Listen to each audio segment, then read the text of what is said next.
तो महाराज जी ये बताइए कि आपने एक राजनीतिक दल भी बनाया है, उसका नाम है जनता राज पार्टी। जनता राज पार्टी का बनाने के पीछे क्या उद्देश्य है?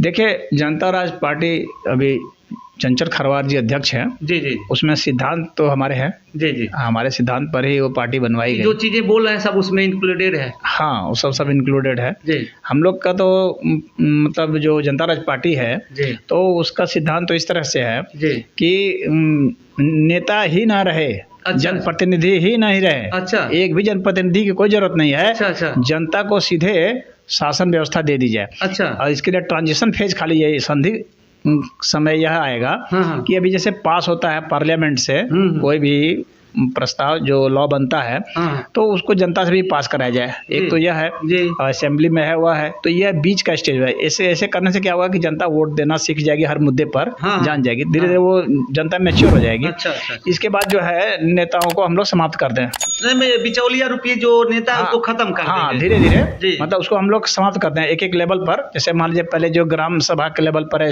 इधर के नेता जो ग्राम प्रधान बनते हैं इनको समाप्त किया जाए। हाँ हाँ। फिर जो है जिला पंचायत लेवल पर जो नेता बनते हैं इनको समाप्त किया जाए।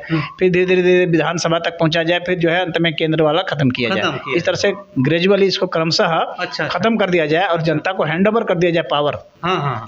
वो वास्तविक जो है प्रजातंत्र होगा, डेमोक्रेसी होगा, रियल डेमोक्रेसी होगा। जी जी। उसमें नेताओं की कोई भूमिका नहीं रह जाएगी और पूरे विश्व में यही अंत में होगा। यही राजनीति का वास्तविक विकास है। अच्छा अच्छा। हाँ, यही अद्वैत राजनीति है। अच्छा अच्छा। हाँ, इसमें जनता ही शासन करने वाली होगी और जनता ही कानून बनाने वाली होगी। हाँ। और जनता ही अपने लिए ही खुद कानून बनाएगी। हाँ। बीच के दलालों की कोई जरूरत नहीं होगी। इससे पूंजीपतियों का जो प्रभाव होता है वह खत्म हो जाएगा। हाँ। और जनता अपने हित का कानून खुद बना लेगी और अधिकारियों को आदेश देगी। जिस स्तर की जनता होगी उस स्तर के अधिकारियों को आदेश देगी। जैसे कि ग्राम सभा की जो जनता है वो गांव के जो अधिकारी हैं, हाँ। सेक्रेटरी हैं, ये सब लेखपाल हैं, इनको आदेश देगी। जी जी। और जिले स्तर की जो जनता है वो जिले स्तर के जो अधिकारी हैं, जैसे डीएम हैं, एसपी हैं, हाँ, या डीएफओ है, इनको आदेश देगी। हाँ, तो जिस जिस स्तर की जनता है उस स्तर के अधिकारियों को आदेश देगी। अच्छा अच्छा। और वैसे ही कानून वो बना सकेगी। जी। कानून भी उसी स्तर की वो बना सकेगी और आदेश भी दे सकेगी। ऐसा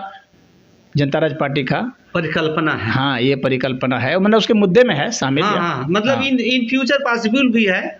अब तो ये जो जनता चाहेगी तो ही पॉसिबल होगा ना। ये तो जनता खुद ही जो है वो चाहेगी तो बदल जाती है। अभी तो जनता भी धर्म पर और इस पर चल रही है। लेकिन जिस वक्त वो सोचेगी कि नहीं, वास्तविक जो मुद्दे हैं जो उनके लिए हैं, तो इस पर आ जाएगी। जी जी, इस मुद्दे पर। महाराज जी, जैसे कि आपने 2014 से पहले मुद्रा के बारे में आपने कुछ लिखा था, कौन सी किताब है आपकी?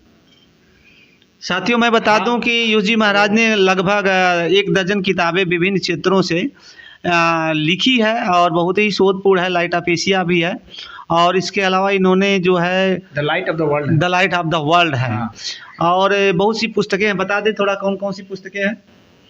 एक है ऋतु रितम का के है, एक तो आपने बताया the light of the world है जी, और एक है नवजीवन की ओर, एक है हाउ टू बी एनलाइटेंड, एक है जय घोष का के, जो आपके चैनल का नाम है उसी नाम से पुस्तक भी है। तो एक है योग शिरोमणि है। तो इस तरह से अन्य कई किताबें हैं। शांति पथ है, सब्जेक्टों पर है। हाँ जी जी। तो महाराज जी, एक जो है पॉलिटिक्स के ऊपर जो लिखे हैं, कौन सी? डिजिटल करेंसी की आप बात कर रहे थे। हाँ। तो वो डिजिटल करेंसी की बात मैंने बहुत पहले की थी। हाँ, जैसा कि मैंने कई बार रिमाइंड किया कि जो आज हो रही है डिजिटल करेंसी की बात की, थंब लगाएंगे, इसके बाद आपका मैच करेगा पैसा। उस समय तो लोग विश्वास भी नहीं करते थे। तो उस समय जो है आपने, हमको लगता है कि ये मैं 2010-12 में ही ये सब नहीं, ये तो 2010-12 में नहीं, या तो मैं 1996 को कह दिया था। 96 को ही 96 को ही थी। हाँ, बहुत पहले 1996 की बात है। जी जी। उस समय लोग तो इतना जानते भी नहीं थे, ना कंप्यूटर ना मोबाइल। हाँ, ये कैसे होगा? हाँ, कैसे होगा, कैसे हो सकता? तो अभी भी जो डिजिटल करेंसी चल रही है, मैंने जो बताया हुआ है वो उसके अकॉर्डिंग अभी भी नहीं है, पूरा नहीं है। नहीं, पूरा नहीं है। क्या चाहिए अभी उसमें? हमारे ये सिद्धांत था कि जो पैसा ट्रांसफर हो, अभी जैसे पैसा ट्रांसफर एक के खाते से दूसरे खाते में भी चला जाता है, तो इसमें क्या है कि इसमें कई फॉल्ट है। हाँ इसमें जो है किसी खाते से किसी कोई भेज सकता है, हाँ, किसी खाते में, हाँ, और बिना किसी रीजन के भेज देता है। हाँ, हाँ, हाँ तो नई जानकारी में भी चला जाता है। हाँ, बिना रीजन के भेज देगा ना कि कोई मतलब कोई हम किसी को मर्डर भी कराना चाह रहे हैं तो हम पैसा भेज देंगे। जी जी जी हाँ जी। वैसी बात हो जाएगी, आतंकवादी भी पैसा भेज सकता है। हाँ तो वैसा सिस्टम नहीं है। मेरी जो परिकल्पना है उसमें यह है कि जब आप पैसा भेजेंगे तो वहाँ जो है वो ऐप खुद मांगेगा आपसे कि आप पैसा क्यों भेज रहे हैं, किस सेवा में भेज रहे हैं। हाँ, हाँ। तो उधर से आपने कौन सी सेवा ली है या कौन सी वस्तु ली है। जी जी जी। यदि आपने कोई सेवा ली है तो उस सेवा का भी आपको जो है विवरण देना पड़ेगा, उसकी रसीद देनी पड़ेगी, और वो रसीद भी डिजिटल ही होगी। जी जी। हाँ तभी पैसा ट्रांसफर होगा। अच्छा अच्छा। और कोई वस्तु आपने ली है तो उस वस्तु का भी रसीद जो है आएगा तो ही पैसा ट्रांसफर होगा। तो महाराज जी फर्जी भी तो रसीद बन सकती है। फर्जी रसीद नहीं बनेगी, रसीद का अधिकार मैंने सिर्फ गवर्नमेंट को दिया हुआ है उसमें। अच्छा अच्छा। हाँ ऐसा नहीं कोई अपने से रसीद नहीं बना सकता। हाँ हाँ। बाकी सिर्फ रसीद ट्रांसफर कर सकते हैं, सिर्फ गवर्नमेंट ही रसीद को बना सकती है। अच्छा, ऐसा मैंने उसमें सिस्टम रखा अच्छा, है। अच्छा, हाँ अच्छा। तो आप फर्जी रसीद नहीं क्रिएट कर तो सकते। महाराज जी इस जो तरकीब आपने बताया ट्रांजैक्शन का सिस्टम जो बताया, इसको तो मोदी जी को फॉलो करना चाहिए था। अगर फॉलो कर देंगे तो बहुत ही अच्छा हो जाएगा, भ्रष्टाचार रुक जाएगा। हाँ क्योंकि पैसा किसी का तो बिना जानकारी का पैसा निकल देखिए जाता है। भ्रष्टाचार किन कारणों से होता है, भ्रष्टाचार बहुत बड़ा मुद्दा है और भ्रष्टाचार खत्म नहीं हो रहा है दुनिया से, लेकिन खत्म आसानी से हो जाएगा अगर कुछ बातें कर ली जाए तो। जी जी। और एक भी बड़े से बड़े चोर लोग भी ना हाँ। बेईमानी नहीं कर पाएंगे। जी जी। हाँ मैं वो तरीका बता रहा हूँ। हाँ। अगर इस तरीके को फॉलो किया जाएगा हाँ। तो एक भी व्यक्ति भ्रष्टाचार नहीं कर सकता। बड़ा से बड़ा भ्रष्ट को कह दिया जाए कि तुम भ्रष्टाचार करके दिखाओ, हाँ हाँ जी। उसको छूट दे दी जाए, हाँ, वो तो भी नहीं कर सकता। अच्छा। तो उसके लिए मैं बता रहा हूँ तरीका जी। क्या करना पड़ेगा। हम्म। पहला काम तो ये करना पड़ेगा कि ये जो भौतिक मुद्रा है, फिजिकल करेंसी है, जी। इसको बिल्कुल खत्म कर देना पड़ेगा। अच्छा। ये धीरे धीरे फेज आउट करके खत्म कीजिए। हाँ, जैसे हमारे हाँ। 2000 का नोट खत्म किए, 500 खत्म किए, जी, जी, 100 खत्म किए, हाँ, हाँ। और सिर्फ जो है हाँ। यह आप ट्रांसफर करते जाएंगे। हाँ हाँ। जी। धीरे धीरे सबको डिजिटलाइज कर दिए, मोबाइल से ट्रांसफर होगा। एक काम तो ये करना पड़ेगा। जी जी। दूसरा काम ये करना पड़ेगा कि एफएमआरआई मशीन एक आती है। अच्छा। हाँ अभी तो हालांकि साइंटिस्ट लोग प्रयोग करते हैं जी। और बहुत एडवांस रिसर्च में प्रयोग होता है एफएमआरआई। हाँ। उससे जो है माइंड की स्कैनिंग हो जाती है। अच्छा अच्छा। अच्छा। तो उसको वो जो कंप्यूटर से लिंक होता है हाँ। तो माइंड की स्कैनिंग हो जाती है। तो हर सरकारी कार्यालय में एफएमआरआई मशीन लगाई जाए। अच्छा। और जितने भी उसमें अधिकारी और कर्मचारी काम करने वाले हैं हाँ। उनको उसमें से गुजारा जाएगा और उनसे जब क्वेश्चनिंग होगी जी। तो उसका जो आंसर होगा, रिस्पॉन्स होगा, तो उसे पता चल जाएगा कि इसने कुछ जो है घूस लिया है कि नहीं लिया है। मतलब ऐसे कैश तो नहीं ले सकेगा, कैश रहेगा ही नहीं। हाँ। तो वो जैसे सोना ले लिया, हीरा मोती ये सब ले लिया, हाँ जमीन ले लिया कहीं, हाँ। तो वह भी तो उसके दिमाग में होगा। हाँ। तो वह पकड़ में आ जाएगा। अच्छा। हाँ तो इस तरह से वो ना कैश में ले सकता है ना काइंड में ले सकता है। ब्रेन स्कैनिंग हो जाएगा। हाँ ब्रेन स्कैनिंग टेक्नोलॉजी को आपको सब कुछ उसमें सब कुछ आ जाएगा। अच्छा। उससे आप अपने अधिकारी कर्मचारियों को पकड़ लेंगे। जी जी। तो वो घूस ले ही नहीं सकता, किसी हालत में नहीं ले सकता। और चूंकि पैसा ऐसे ट्रांसफर किया नहीं जा सकता, लेकिन ऐसा होगा महाराज जी, तो जो बड़े बड़े जो साइबर हैं, जो इस तरह से ठग हैं, तो वो तो सुसाइड कर लेंगे। सुसाइड की संख्या तो बढ़ जाएगी, सुसाइड केसेज बढ़ जाएंगे, तो क्योंकि वो पकड़े ही जाएंगे। अरे ठगों को ठगने का अधिकार थोड़ी दिया जा सकता है। ये कोई बात थोड़ी हुई कि ठगों को ठगने का अधिकार दिया जाए, नहीं ना। हाँ। भाई वो तो क्राइम कर रहे हैं तो पनिशेबल है ना। वो तो क्राइम कर भी नहीं पाएंगे वैसी स्थिति में। जी जी। क्योंकि जो साइबर क्राइम जो होता है ना, जो टेक्नोलॉजी जब लो लेवल की होगी ना, जब क्वांटम कम्युनिकेशन से जब कोई चीज़ ट्रांसफ़र किया जाएगा, ये साइंटिस्ट सब जानते हैं। अगर उस सिस्टम को अगर हम लोग लागू करेंगे, अभी तो क्या है कि हम लोग का जो ये सिस्टम चल रहा है ना, ये क्वांटम टेक्नोलॉजी से नहीं चल पा रहा है। जी जी। इसके कारण क्या है कि कुछ हैकिंग होती है। हाँ, हो जाती लेकिन जो साइंटिस्ट बतलाते हैं कि क्वांटम टेक्नोलॉजी का जब हम लोग एप्लीकेशन करेंगे तो उसमें जो है आप हैकिंग नहीं कर सकते। अच्छा। हाँ तो उस सिस्टम को लागू किया जाएगा उसमें। अच्छा। तो वो हैकिंग वगैरह नहीं हो पाएगी और ठगने की क्या जरूरत रहेगी। सबके पास काम होगा, काम का अधिकार सबको मिलना चाहिए। जी जी जी। यह जो है एक मूल अधिकार होना चाहिए। मूल अधिकार तो है हाँ। इंडिया में काम का अधिकार, बट मिलता नहीं है। काम का अधिकार तो है, फिर उसको मूल अधिकार नहीं कर सकते ना। जी जी। मूल अधिकार का मतलब हो गया कि उसको आपको जब काम के योग्य हो गया, वह उस उम्र पर आ गया, तो उसकी जो भी प्रतिभा है, जिस चीज़ के लिए वो अप्लाई किया है, हाँ अगर उसमें से कुछ योग्य है तो उसको दीजिए, अगर वो नहीं है तो कुछ और काम में उसको योग्य में लगाइए। आप उसको ट्रेनिंग देके कुछ और में लगाइए। हाँ और जब आप कुछ भी उसको नहीं दे सकते तो कम से कम आपको कुछ भत्ता तो देना ही पड़ेगा। बहुत से देते हैं। हाँ भत्ता देना पड़ेगा। जी जी। तो आपको कुछ ना कुछ तो उसको करना पड़ेगा ना। उसको बिजनेस में लगाइए या किसी नौकरी में लगाइए, मतलब महाराज उसको काम आपको देना पड़ेगा। इस तरह से करप्शन घटेगा।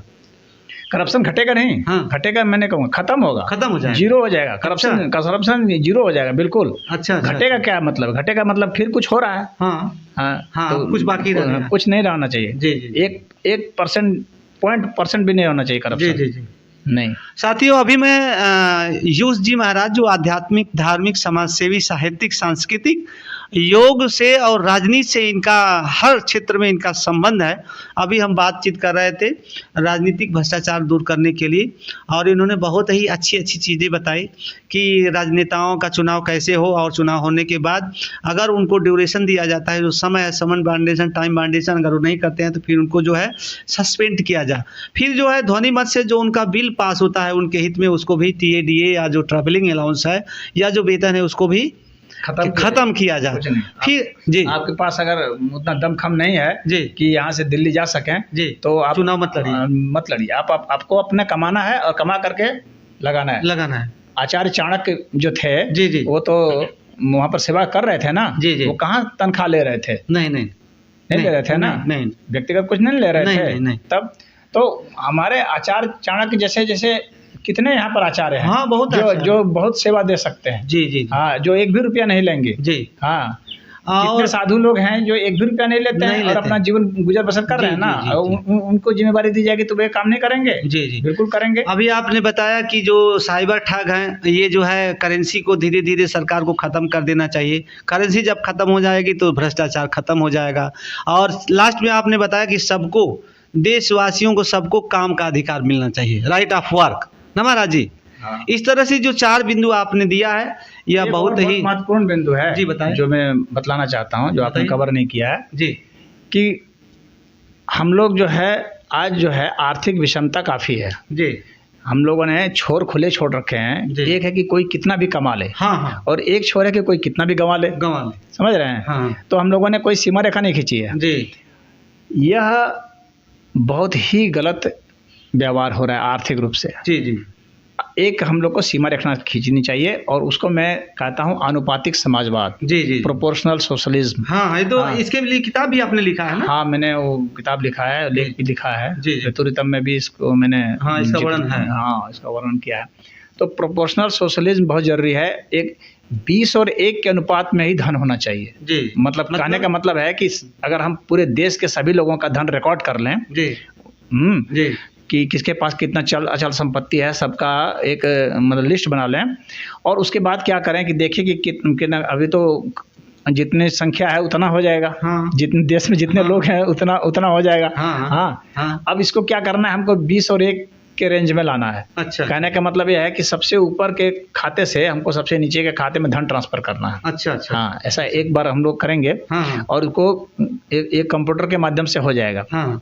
क्योंकि धन तो कैश में रहेगा नहीं। हाँ। सब तो डिजिटल हो जाएगा। हाँ। तो खाते से देना है जी। और बाकी जो वैल्यू होता है वो वैल्यू ट्रांसफर हो जाएगा। जैसे आपके पास शेयर है जी, तो उसका वैल्यू ट्रांसफर हो जाएगा, मालिकाना हक ट्रांसफर हो जाएगा। हाँ। या आपके पास जो कुछ भी है, मकान है, अगर जो कुछ भी है, सब तो उसकी कीमत ही तो है। हाँ। तो उसको और उसका मालिकाना हक ट्रांसफर किया जा सकता है। अच्छा। तो उसको करके हमको 20 और 1 के अनुपात में लाना है जी पूरे देश को। यानी अगर इस देश के सबसे अमीर व्यक्ति के पास अगर 20 रुपया है, तो इस देश के सबसे गरीब आदमी के पास 1 रुपया कम से कम होना चाहिए। ऐसा नहीं होगा कि एक के पास लाखों करोड़ हैं और एक के पास 10 रुपया भी नहीं है और वो कूड़ा बटोर रहा है। हाँ, ऐसा नहीं होना चाहिए। मरा एक खाने बिना मरा। हाँ, तो 20 और 1 के अनुपात में लाना पड़ेगा। और 20-1 का अनुपात क्यों मैंने चुना है जी? एक प्रश्न यह उठ सकता है कि भाई 30 और 1 क्यों नहीं होगा, 20-1 ही क्यों होगा? एक व्यक्ति से दूसरे व्यक्ति की जो प्रतिभा का अंतर है, चाहे आप उसका मतलब फिजिकल प्रॉपर्टी ले लीजिए, चाहे आप उसका मेंटल प्रॉपर्टी ले लीजिए, इंटेलेक्चुअल प्रॉपर्टी ले लीजिए जी, 20 और 1 से ज़्यादा का अंतर आप नहीं पाएंगे। यानी जैसे आप मेंटल प्रॉपर्टी आपको जांचनी है तो IQ टेबल जो होता है उससे आप जांच लीजिए। हाँ। तो उसमें देखा गया है कि जो पागल से पागल व्यक्ति होता है ना, उसमें रेंज जो होता है ना, तो वो 2 से 10 तक होता है अधिकतम। हाँ। तो पागल से पागल आदमी भी उसमें 21 अंक पाया गया है। हाँ। और जो बहुत जो विद्वान रहे हैं, जैसे आइंस्टीन वगैरह थे, तो उनका 166 था। अच्छा। हाँ जी। तो यह जो रेंज है अगर आप देखेंगे तो यह जो है 20 टाइम्स से ज़्यादा नहीं है। अगर एक पागल और एक आइंस्टीन का IQ लेवल में देखेंगे डिफरेंस, हाँ, तो वो 20 टाइम्स से ज़्यादा नहीं आ रहा है। नहीं आ रहा है। तो इसका मतलब यही हुआ कि मेंटली जो है हाँ, हाँ। 20 गुना से ज़्यादा नहीं है, तो फिर संपत्ति भी 20 गुना से ज़्यादा नहीं होनी होनी चाहिए। चाहिए। अगर 20 गुना से ज़्यादा संपत्ति है तो इसका मतलब है कि कानून में कहीं फॉल्ट है। हाँ, जो हम लोग जो इकोनॉमिक लॉ बनाए हुए हैं इसमें कोई फॉल्ट है, इसको सुधारने की ज़रूरत है। जी, जी, तो 20 से 1 अनुपात करने की ज़रूरत है। उसी तरह से आप अगर साधारण से व्यक्ति को भी ले लेंगे जो कि मतलब गोला वोला फेंकता है, हाँ, हाँ। और अगर ओलंपिक के गोल्ड मेडलिस्ट को भी लेंगे तो जी। उससे 20 गुना से ज़्यादा का वो अंतर आप नहीं देखेंगे। अच्छा, अच्छा। उसमें यानी मतलब आर्थिक ताकत जी। भी जो है ना, और जी। शारीरिक ताकत, और सब में एकजुटता होनी चाहिए, एक जी। साम्यता होनी एक चाहिए, सामंजस्य होना चाहिए। सामंजस्य होना चाहिए। जी, जी। उसके अकॉर्डिंग ही होना चाहिए, जी, जी। नहीं तो बेकार हो जाता है। तो मतलब समानुपातिक ये समाजवाद जो आपने लिखा हाँ, है, आनुपातिक समाजवाद। आनुपातिक समाजवाद, इसकी वजह से तो बहुत अंतर हो जाएगा समाज में। सब लोग सब लोग अमीर हो जाएंगे, अमीर हो जाएंगे, बिल्कुल सब लोग, कोई भी गरीब समान नहीं हो रह जाएंगे, जाएगा। समतामूलक समाज हाँ, तभी होगा। बिल्कुल समान तो नहीं होंगे, हाँ। और बिल्कुल समान होना भी नहीं चाहिए, नहीं चाहिए। क्योंकि सबकी अलग अलग प्रतिभा होती है।